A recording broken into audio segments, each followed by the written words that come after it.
Its purpose is not to disclose by special revelation scientific truths which could be discovered by empirical investigation, but rather to reveal religious and moral truths which, if not revealed by God, could and would never be known.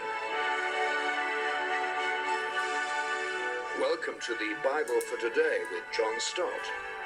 As the most respected clergyman in the world, according to Billy Graham, and one of the 100 most influential people in the world, according to Time magazine, there's perhaps been no one who has raised the standard of biblical teaching in the 20th century as John Stott.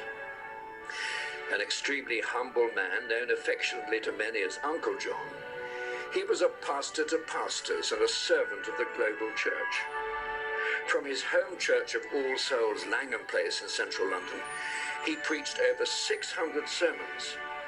To discover more, go to johnstott.org.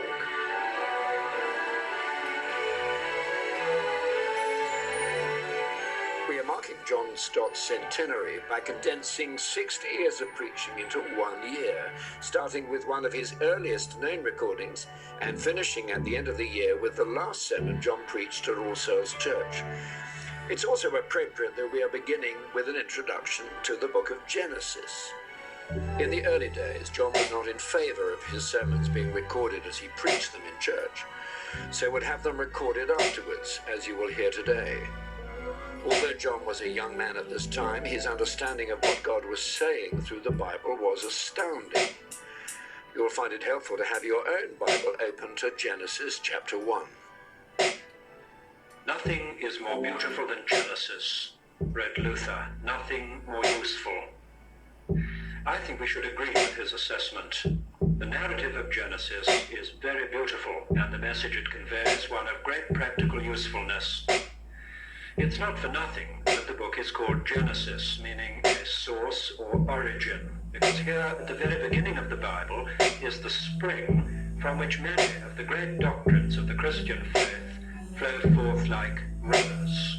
The sovereignty of God as the creator of all things, the original nobility of man as the only creature made in the image of God, the dignity of work and of marriage as creation ordinances, the entry of sin into the world and of death through sin, the severity of God's judgment and the glory of his grace.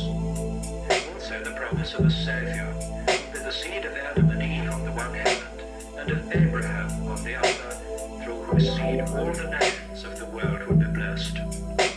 These central doctrines of Christianity are laid out in the early chapters of Genesis like massive foundation stones. The superstructure of biblical theology rests upon them, and if the foundations are neglected, the superstructure cannot stand. What I want to do today is to try to answer two introductory questions. The first is what should be our approach to the book of Genesis as a whole, and the second is what is the main thrust of its opening chapter. First, the book of Genesis and our approach to it. We come to our study of it as Christian people with Christian presuppositions.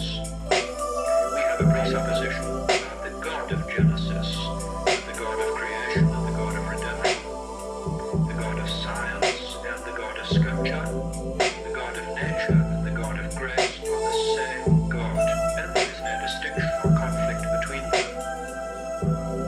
We have another Christian presupposition about the book of Genesis, namely that it is part of Old Testament scripture, so that it shares the nature of the rest of Old Testament scripture.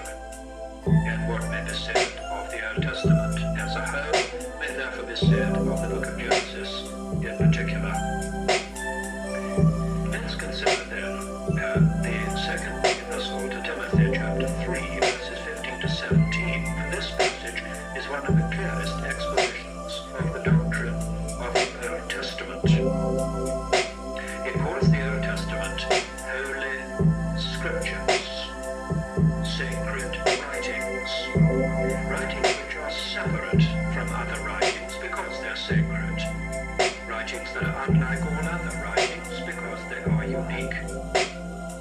It refers in particular, this passage, to the origin of the Old Testament, where it came from, and the purpose of the Old Testament, what it's meant for.